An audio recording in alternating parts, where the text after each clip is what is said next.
How's it going, everybody? It's me, the Warbird. How's it going? I'm just having some fun, doing some operatic kind of singing, you know.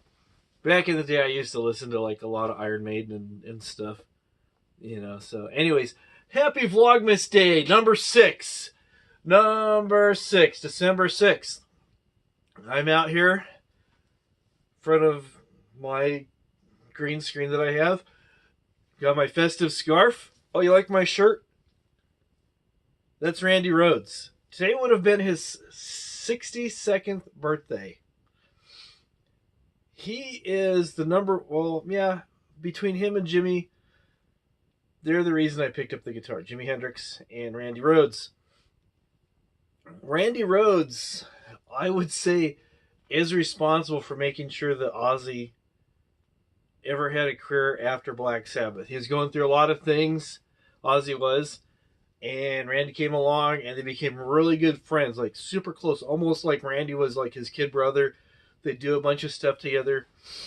And Randy was very influential on me, not only as a musician. I still can't play even close to the way he played because he had such a unique style. But there was a humility and a grace that just permeated his whole being. And I've always tried to be a decent person, always tried to be a good person, always tried to be humble. Not to say, like, look at me, I'm such a humble person, or be like all, you know. But I just tried to be like honest and straightforward and helping people, and just what you see is what you get, not put on any kind of front or anything. And that's the kind of person that Randy was. There's not a whole lot of footage because people didn't have cell phones and stuff. He passed away at 25 years of age in 1982, died in a plane crash. It was a tragic thing. Ozzy took it really, really bad. He just, you know, there's things you can see people talking about what happened, and he just, like, he lost his great friend of Randy Rhoads. Like I said, Randy, I was hoping to see him before he passed away, and I was living in Maine at the time, and he passed away in Florida. They were going to do this big tour of the East Coast, and I had heard some songs off Diary of a Madman on one of the local radio stations, and I had started working like just a short time before that, and I was setting up tables at a yacht club, getting some extra pocket money and stuff. First thing I did out was I went to this place called Laverdier's, and it was kind of like a super-sized CVS. It was a drugstore with a lot of things. They also had a big arcade. We'd have to go to this place and play video games, and they had a big arcade. And they had records there, too. The very, very, very first record that I had ever purchased, actually one of the very first things that I had purchased with my money, was the album Diary of a Madman. And I played that thing to death. It was just, there was something about just the magic that was being created there. You just listened to it and the music just engulfed you. His guitar sound was copied by a lot of people. When he did it, it was real original. Then it got copied by people, and you go, oh yeah, it's that same 80s chorusy tone. But he was the one that came out with it, and he would double and triple track all his parts to make it sound so full. And just, it was just amazing, the techniques and the talent that he had. But at the same time, he didn't let it go to his head. And like I said, I had this record player. It was probably, it was either a Sears or Montgomery Ward's, and kind of like a pea soup green Naugahyde. And it had a radio built into it, and the radio is actually on the side, and you turn the knobs and then watch the little needle go up and down where it needs to go.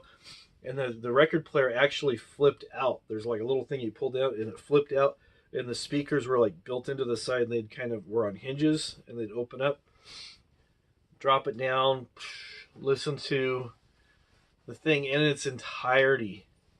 And then sometimes I would stick on just side one, and when it stopped, go over, put the needle, start it all over again. listen to one side for a couple times, flip it to the other side, listen to it.